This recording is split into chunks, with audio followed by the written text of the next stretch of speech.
আজকে তোমাদের কয়েকটা পাটিগণিতের শর্টকাট মেথড এবং ছোট্ট করে প্রতিযোগিতামূলক পরীক্ষায় এই অঙ্কগুলো কত সহজে এবং খুব তাড়াতাড়ি করা যায় সেরকম কিছু অঙ্ক আজকে দেখানোর আগে বলছি যে যে চাকরির পরীক্ষায় বা যে কোনো ক্ষেত্রেই এখানে একটা উপযুক্ত তৈরি হওয়ার একটা প্রশ্ন চলে আসে। তাই উপযুক্ত হওয়া বা তোমার তৈরি হওয়ার ক্ষেত্রে তোমার মানদণ্ডটা কীভাবে, মানে সবাই তো পড়াশোনা করছে, কিন্তু তার মধ্যে দেখা যাচ্ছে যে ভালো ভালো ক্ষেত্রে বা চাকরির ক্ষেত্রে দেখা যাচ্ছে যারা প্রচুর প্র্যাকটিস করেছে এবং ছোট ছোট অঙ্কগুলো খুব তাড়াতাড়ি করতে পেরেছে তারাই কিন্তু অনেকটা এগিয়ে গেছে। এই বিষয়ে আমাদের ঈশ্বর সম দিলীপ কুমার পাল স্যারের একটা ছোট্ট গল্প দিয়ে আজকে আমরা আজকের এই অঙ্ক শেখানোগুলো শুরু করব। স্যার একটা গল্প বলছিলেন যে এক রাজা ছিলেন, সেটা যে 3 পুত্র ছিল। তা রাজা বয়স হয়েছে, তা তিনি ঠিক করতে চাইছেন তার 3 ছেলের মধ্যে কোন ছেলে উপযুক্ত, অর্থাৎ যে কি না রাজ্যপাট ভালো করে সামলাতে পারবেন। তার বড় ছেলে ছিলেন ধার্মিক, তিনি পুজো আর্চা নিয়ে এসব নিয়ে থাকতেন। মেজো ছেলে একটু লাইলাপ্পা, আনন্দ ফুর্তি, গান বাজনা এসব নিয়ে ছিলেন। ছোট ছেলে কিন্তু তিনি মহারাজা বুঝতে পারছিলেন যে এই ছেলেটি উপযুক্ত, যথার্থ, কিন্তু উপযুক্ত বা যথার্থ মনে করলেই তো হবে না, তাহলে তার উপযুক্ততা নির্বাচনের যে একটা পদ্ধতি চাই বা জানতে হবে যে সে কী করেছি সঠিক উপযুক্ত কিনা।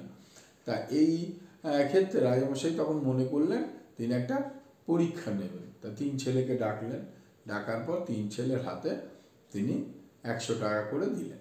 দেওয়ার পরে বললেন, আমার যে ওই যে সামনে দেখতে পাচ্ছ যে বা ঘরগুলো রয়েছে, ওখানে যে 3টে ঘর আছে, তোমরা কালকের মধ্যে ওই 100 টাকার মধ্যে ওই 3টে ঘরকে যে যতটা পারবে পরিপূর্ণ করবে, ভরাট করে রাখবে। তাই এবার 3 ছেলেই সেটা চেষ্টা করতে থাকলো। তা পরের দিন সন্ধ্যাবেলা রাজামশাই ওই 3টে ঘরে গিয়ে উপস্থিত হলেন দেখার জন্য। তা দেখলেন যে বড় ছেলে 100 টাকার দিয়েছিলেন, 100 টাকা দিয়ে তুলো কিনে নিয়ে এসছেন, তুলো কিনে এনে ওই ঘরের কিছুটা অংশ ভরাট করেছে এবং পুরো ভরাট করার চেষ্টা করেছেন। মেজো ছেলে কি করেছেন, 100 টাকার খড় নিয়ে এসছেন, খড় নিয়ে এসে ওই ঘরটা ভরাট করার চেষ্টা করেন।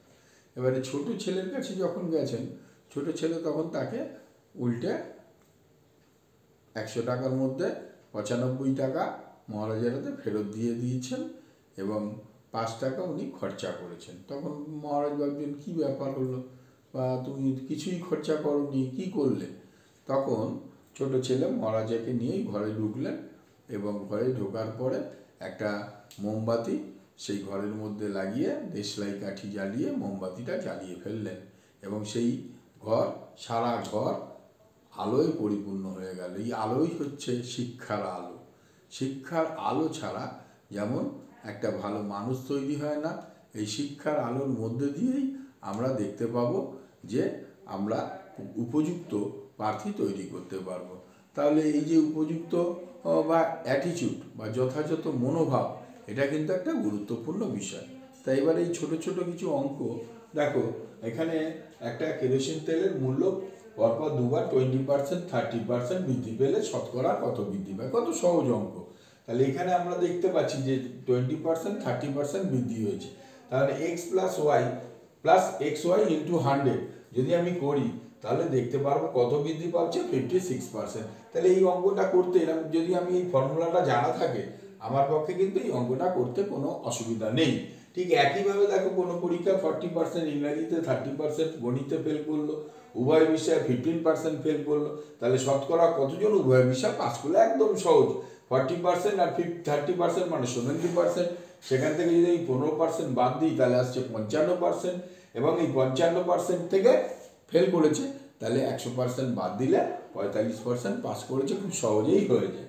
ঠিক একইভাবে যদি ক্রয় মূল্যের উপর 10% ক্ষতি হলে বিক্রয় মূল্যের উপর শতকরা লাভ কত? তাহলে 100 টাকায় দেখো, 100 টাকা যদি ক্রয় মূল্য হয়, বিক্রয় মূল্য হয়ে যাচ্ছে 90 টাকা, 10% ক্ষতি, 10 টাকা ক্ষতি, তাহলে 90 টাকায় কত বৃদ্ধি হয়েছে? 10 টাকা।